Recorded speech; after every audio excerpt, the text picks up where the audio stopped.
So Abang Amir Idris, okay, Yes, saya dah lambat sebenarnya. Jadi saya nak jumpa kawan pula, nak main Pokemon Go kat KCC.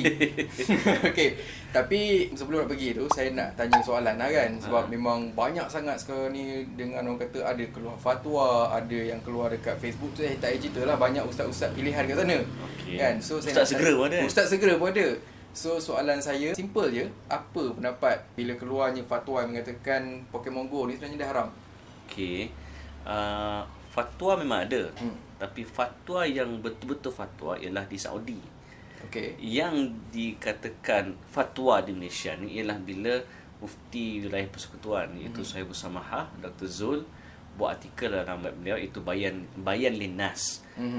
Ramai orang menganggap bahawa yang ditulis itu adalah fatwa. Aha.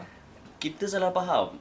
Untuk satu benda jadi fatwa, dia bukan semudah tulis artikel je. Yes. Dia kena ada mesyuarat, dia membabitkan majlis fatwa negeri, membabitkan majlis fatwa kebangsaan, ada membabitkan raja, dia ada endorsement dan sebagainya. Jadi pertama sekali kita kena jelas apa yang ditegur oleh Dr. Zul, Sahibu Samahah Dr. Zul ialah bukan fatwa. Okay. Tapi nasihat. Jadi nasihat dia ialah pastikan ia tidak leka dan menyebabkan kemudaratan, sebab kalau berlaku mudarat dan juga leka haram. Yes, betul. Apa-apa benda kita buat pun sama juga kan, tetap haram juga. So maknanya kita kena faham yang Dr. Zul sebut bukan fatwa. Okey. Kecuali baru keluar Mufti Kedah. Aha. Dia bawa keluar kenyataan fatwa negeri Kedah. Okey. Yang tu fatwa. Alright. So itu yang kita kena faham kan.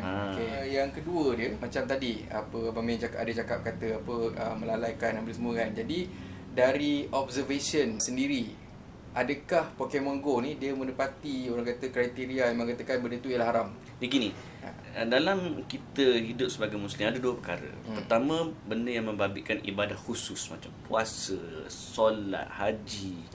Yang kedua yang membabitkan ibadah umum yang macam buat kerja dengan komputer, kita naik kereta.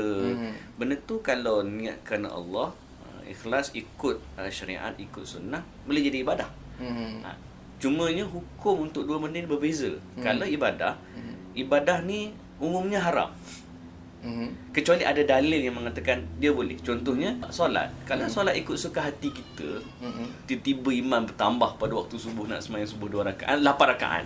Tak boleh. Walaupun iman tinggi macam mana pun, kita kena sembahyang subuh ikut siapa? Macam mana Nabi ajar. Sallu kama ra'aitumuni usalli. So Nabi ajar macam mana? Main subuh 2 rakaat. 2 rakaat dah. Jangan duk pandai-pandai tambah. Sebab ada dalil kata ini cara solat. Puasa, kita saja nak tambah pahala. Sebab nak buka puasa bila? Lepas Isyak. Tak boleh. Sebab Nabi ajar bila maghrib buka puasa. Sebab itu ibadah khusus. Itu cara dia. Tapi kalau ibadah umum, termasuk main game, termasuk berpolitik, okey, prinsip dia lain. Semua itu adalah harus sehingga ada dalil yang mengatakan dia haram. Maknanya Pokemon umumnya harus.